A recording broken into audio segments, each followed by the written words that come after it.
Mình tên là Nguyễn Hồ Phương Anh. Hôm nay mình sẽ chỉ cho các bạn cách gấp một chiếc máy bay nha. Hiện như với là các bạn cần một tờ giấy A4. Đầu tiên chúng ta sẽ gấp đôi tờ giấy lại.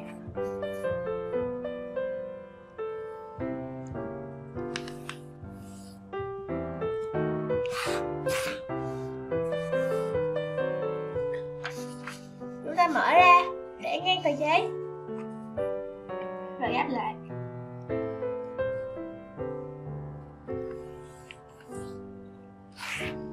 Các bạn cắt cho nó bằng nhau nhé.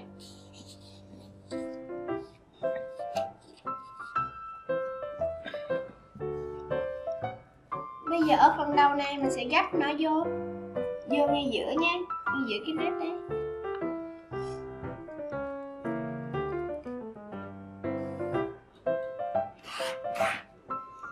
Bên này cũng vậy.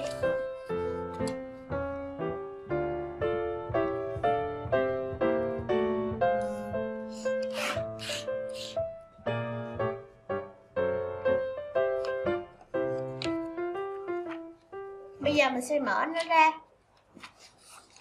mở luôn phần bên trong và để hai phần giấy này vào giữa.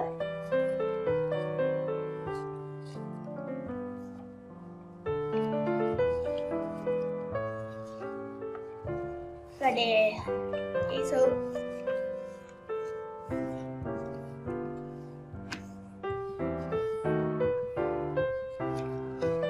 Đây.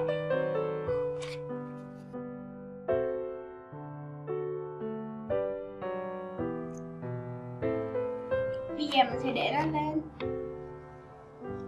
gấp phần giấy này lên trên cho nó sát với nhau nhé các bạn. Nó sát ở phần dưới đây.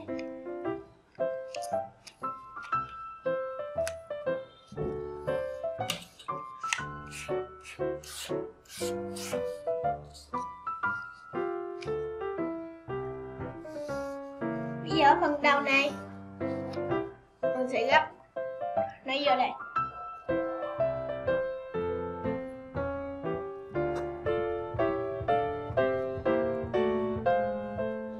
Và bên này cũng vậy. Gấp nó vào.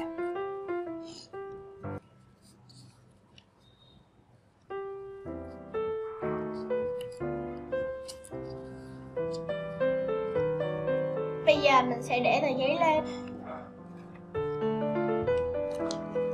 để cái phần này qua và gấp cái giấy này vào trong.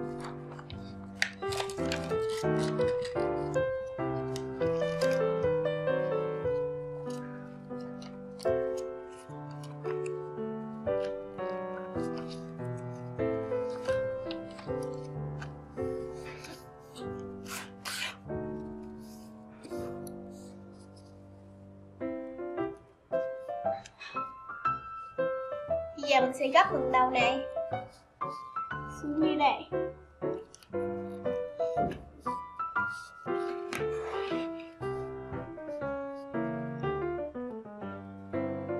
Và canh từ ở giữa đây, nó có một cái đế ngay giữa. Mình sẽ canh từ phần đầu này và sát ở phần dưới. Đấy.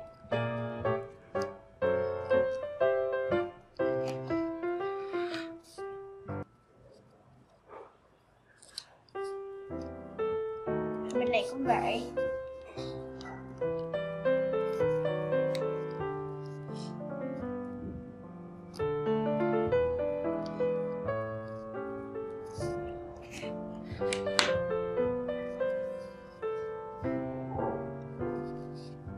Và bây giờ mình sẽ gấp đôi tờ giấy lại.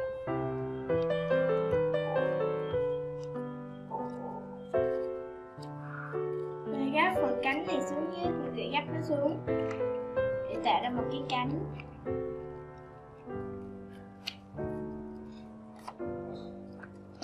Và ngược lại, mình cũng sẽ gấp nó xuống luôn.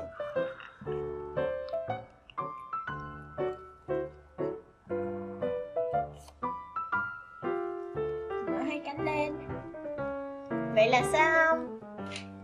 Cảm ơn ơn các bạn đã xem video của mình.